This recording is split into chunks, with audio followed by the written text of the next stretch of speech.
Hey everybody, welcome to the show. This is the Other People Podcast, a weekly program featuring in-depth interviews with today's leading writers. I am Brad Listy, I am your host. I'm in Los Angeles. It's good to be with you. Thank you for tuning in. Hope you're doing all right. Don't forget to subscribe to this show wherever you listen. You can also subscribe on YouTube. Follow the show on social media, TikTok, Instagram, Twitter, and Blue Sky. So today is Friday, and as such, I will be doing a flashback episode where I dig into the Other People archives and share an outtake from an episode out of the past. Today, an outtake from episode 626. My conversation with author Garth Greenwell. Episode 626 first aired on February 26th, 2020. So shortly before the world shut down for the COVID-19 pandemic. Garth Greenwell is the author of What Belongs to You, which was the recipient of the British Book Award for Debut of the Year. It was longlisted for the National Book Award and was a finalist for 6 other awards, including the PEN Faulkner, the James Tait Black Memorial Prize, and the Los Angeles Times Book Prize. Garth Greenwell's second book of fiction, entitled Cleanness, was a finalist for the Lambda Literary Award and was named a New York Times Critics' Top 10 Book of the Year. It was also named a Best Book of the Year by The New Yorker magazine. Garth has a new novel in the works entitled Small Rain, which is forthcoming from Farrar, Straus, and Giroux.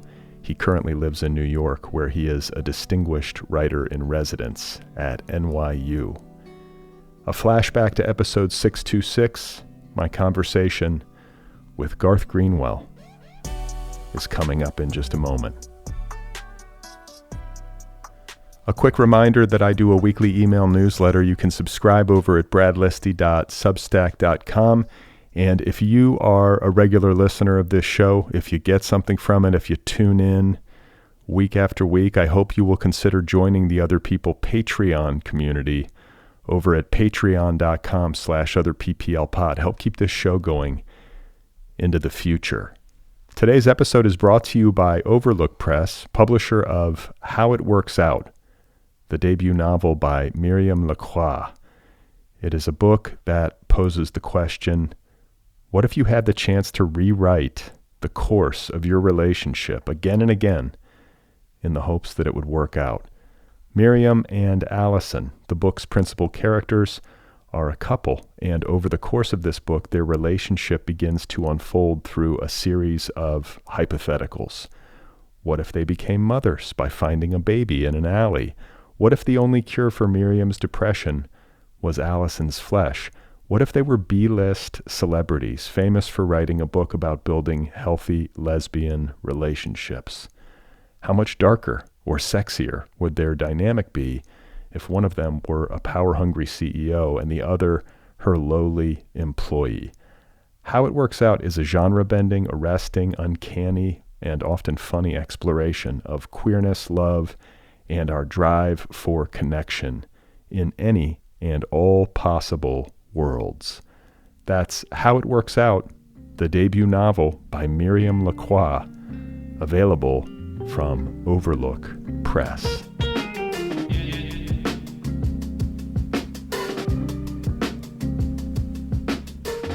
Okay, so it is now time for this week's flashback, an outtake from episode 626, my conversation with author Garth Greenwell, which first aired on February 26th, 2020.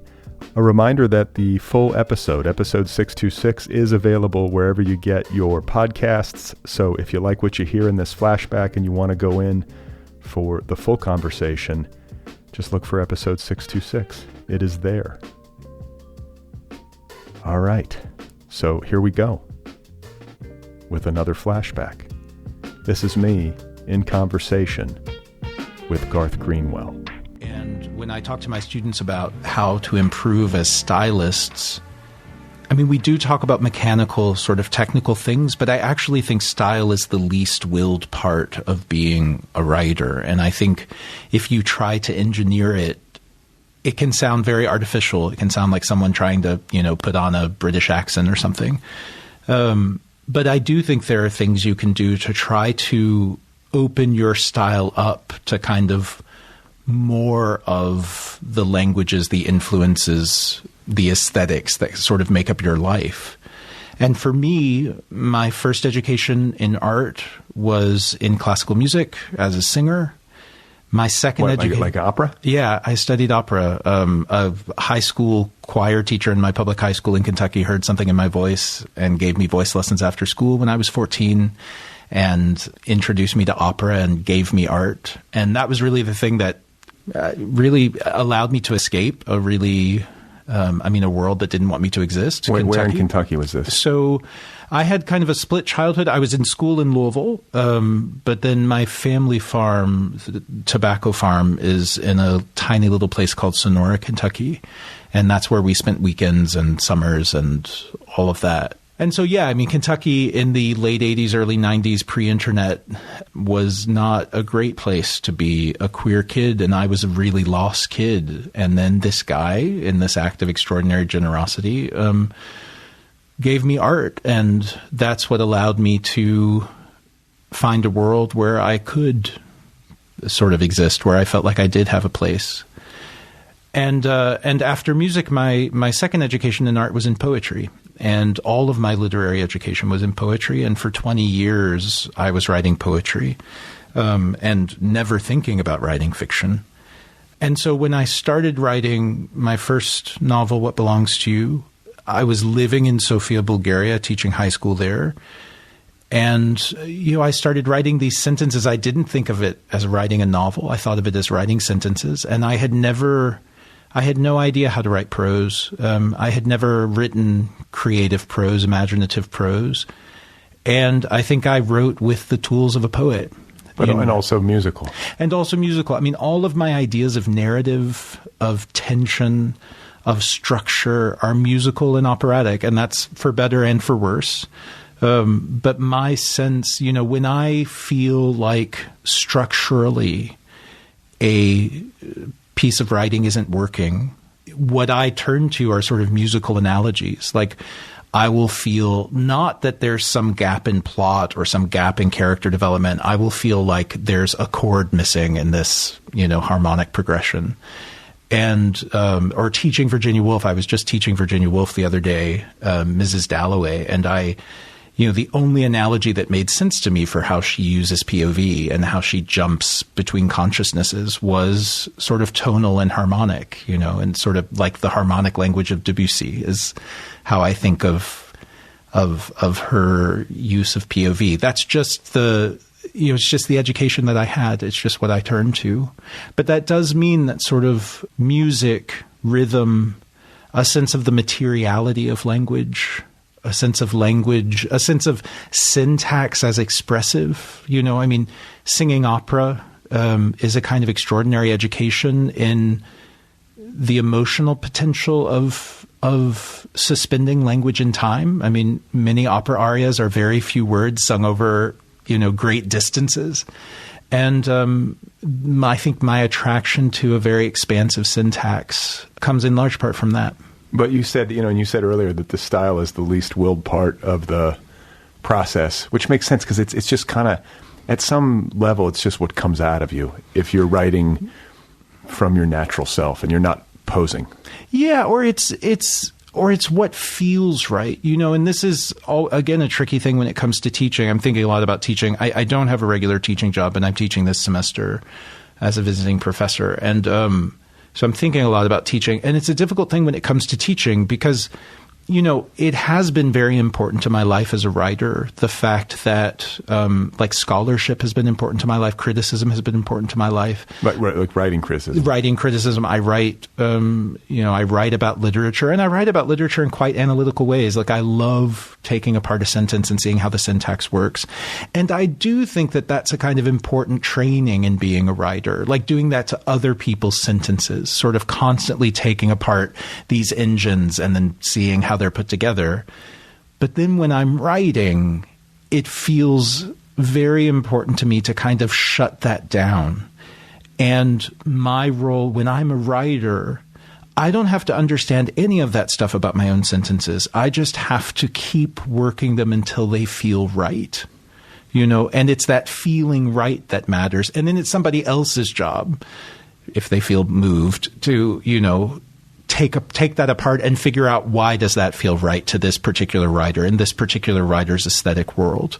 But that's not my job. And, I do think if I tried to be aware of the kinds of things I look for when I'm analyzing other people's sentences, I think I'd be paralyzed as a writer. Yeah. Yeah, you do. I mean, you can't bring all that to the table when you're trying to do your own stuff.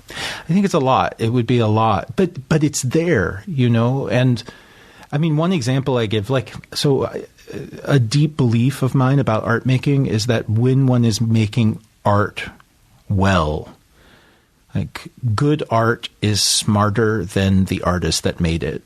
And, I believe this with sort of my whole heart. But then the question is, well, okay, but then what is that other intelligence? Like, what is that? Because I don't, it's not like Milton for me thinking like the Holy Ghost is whispering into somebody's ear. Like, I don't believe that. That's how I feel when I'm podcasting. By the way. Exactly. Right? I mean, I wish I had that sense of sort of divine dictation, but I really don't. Like, it feels like work. It feels like I'm working when I write.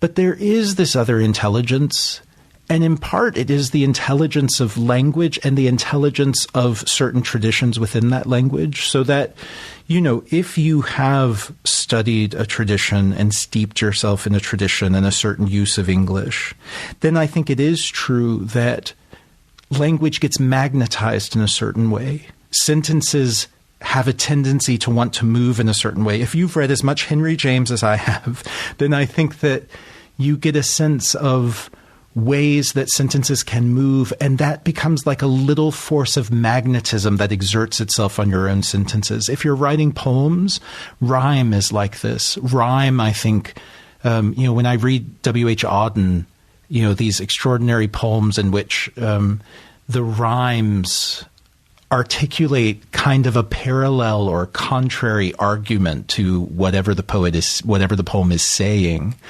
That's the language thinking. Or, it was a big surprise to me when I was reading from What Belongs to You, and reading aloud is a big part of my composition practice. It's a huge part of my revision practice. But it wasn't until I read in front of audiences that I started realizing that certain lines in my prose are iambic pentameter. That was not intended. That was not something I was conscious of. I don't count syllables when I'm writing prose, but it is true that because of instruction I got from my first poetry teacher, I spent 2 years only writing poems in unrhymed iambic pentameter. And those rhythms are just in my blood. Yeah, it sounds like what you're describing is the subconscious. Well, I think language has a subconscious, yeah. I think that's true. And that subconscious is not just my subconscious. It's also like what Milton did to the language, what Shakespeare did to the language, what Dickinson did to the language, I mean, that then all becomes part of the subconscious, not my subconscious, which is also, of course, functioning in the text in all sorts of ways, but the subconscious of the language. And that's fascinating. And then writing becomes this... much of the art of writing, I think, is so there are all of these little magnetisms in language, ways that you're drawn towards or away from certain moves. And then much of the art is sort of managing, do you acquiesce to the pleasure of that magnetism, or do you resist it? Do you have the alternative pleasure of kind of wrestling the sentence away from where it wants to go? All right, that was a flashback to episode 626, my conversation with Garth Greenwell. Episode 626 first aired on February 26th, 2020.